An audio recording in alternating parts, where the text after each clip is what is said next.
میرا نام عامر ہے۔ یہ واقعہ اس وقت کا ہے جب میری عمر 25 سال تھی اور میں ماسٹرز کر رہا تھا۔ میرے گھر میں میرے والد اور والدہ رہتے تھے۔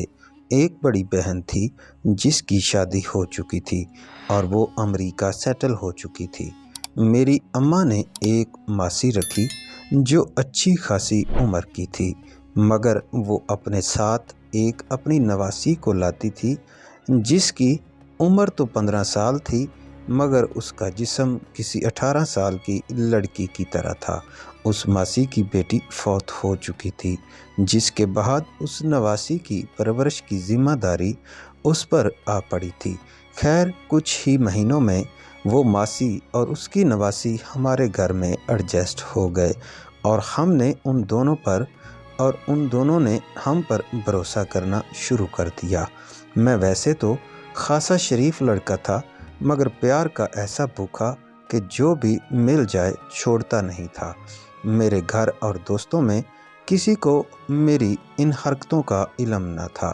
میرے والد ایک بزنس مین تھے اور ان کا بزنس پورے پاکستان میں پھیلا ہوا تھا، جس کی وجہ سے وہ اکثر کسی نہ کسی شہر میں جاتے رہتے تھے اور میری اماں کا گھر بھی دوسرے شہر میں تھا۔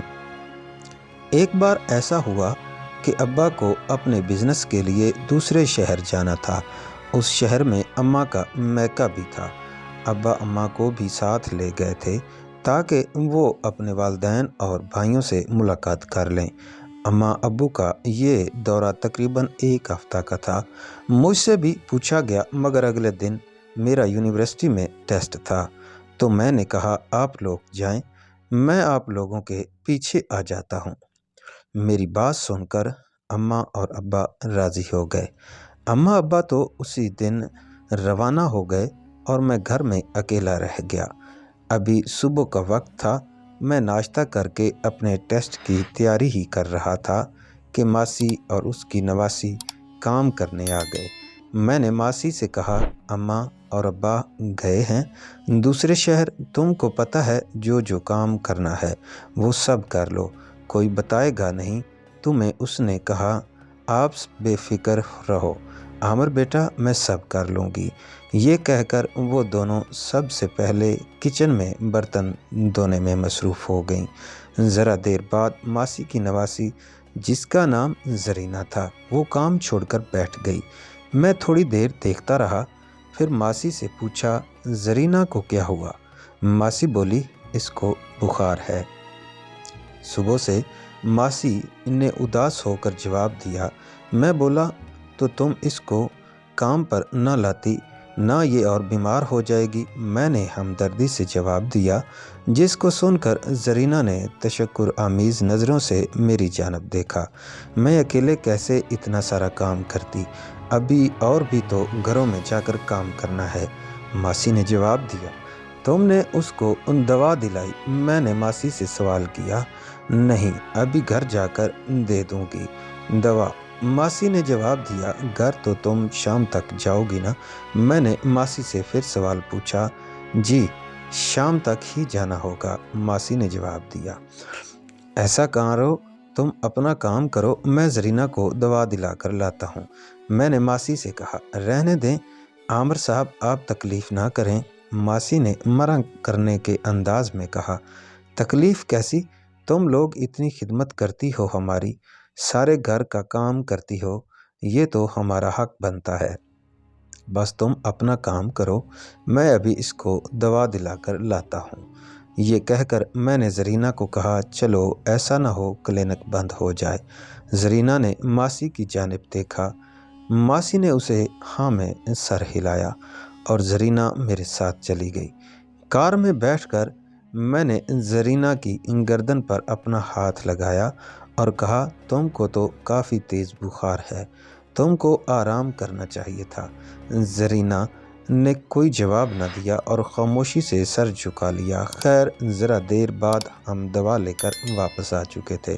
میں نے ماسی سے کہا ڈاکٹر نے اس کو مکمل آرام کرنے کو بولا ہے، تم اس کو گھر چھوڑ کر پھر جانا،